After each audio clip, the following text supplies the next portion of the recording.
पाणी आता इथं तटलं, आता हे वावराचं नुकसान होणार, जमीन वाहून जाते। हा या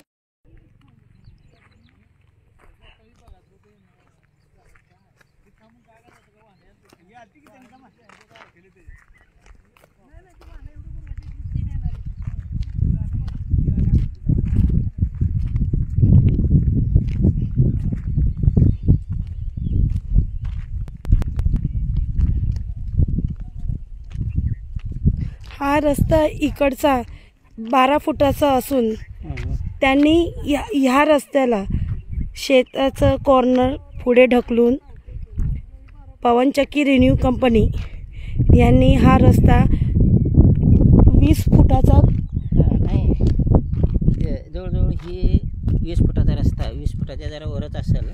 पैसे तर नाहीच नाही, पण आम्हाला विश्वासात बी नाही, काय नाही, आमचं सगळं शेताचं वाटोळं करून सगळं त्याने रस्ता बनवलेत। आणि रस्ता सांगते तो 12 फुटाचा, रस्ता बनवले 40 फुटाचा, आणि सगळं मुरुम टाकून सगळं झाडं काढून सगळं झाडं वाटोळं केले किंवा सार्वजनिक बांधकामांना मोजून रस्ता त्यांना द्यावा, आमचं शेत द्यायची गरज नाही। यांनी असं केलेत, तरी शासनाने आमचा विचार करावा। आमचं एकच मत आहे की तुमचा प्रोजेक्ट जो आहे तो इथल्या शेतकऱ्याला विश्वासात न घेता तुम्ही प्रोजेक्ट तो चालू केला, तुम्ही विश्वासात घ्या।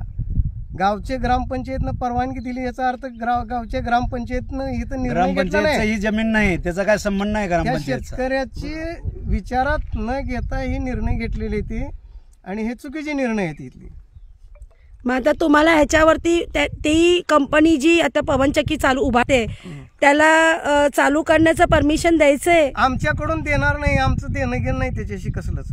आमचं कोण आहे राहणार, आमच्या राहणार नाही, आमची परस्पर वाटण्या करते ती कंपनी, परस्परच आमची शेताचे बांध पुढून घेऊन जाते, परस्पर आमच्या भावाभावात वाद लावते, ती कसली कंपनी काय, त्याचं काय देणं घेणं आमच्याशी। बरं, मग ह्याच्यावरती त्याचे मॅनेजर वगैरे कोण आलेले होते? मॅनेजरला फोन केला, तो सांगतो की 12 फुटाचा रस्ता आहे, रस्ता अडवला तर तुला कंपनीचा नियमावलीचा हे केला, म्हणजे तुम्ही अवमान केला आणि कामकाजात अडथळा निर्माण केला म्हणून जेलमध्ये टाकतो म्हणून सांगतो मॅनेजर। ते कंपनी म्हणून एक आहे रिन्यू, आणि त्या कंपनीची पवनचक्की ही साठी इथून रस्ता जातो, आणि तिथे पॉइंट पण आमच्या शेतामध्ये एक आलेला आहे। मग त्याच्यामध्ये तुम्ही सगळेजण सहमती तर असालच की? सर्व सहमत आहेत की त्या पॉइंटसाठी रस्ता हा इथून नसताना त्याने घेऊन गेलेला आहे।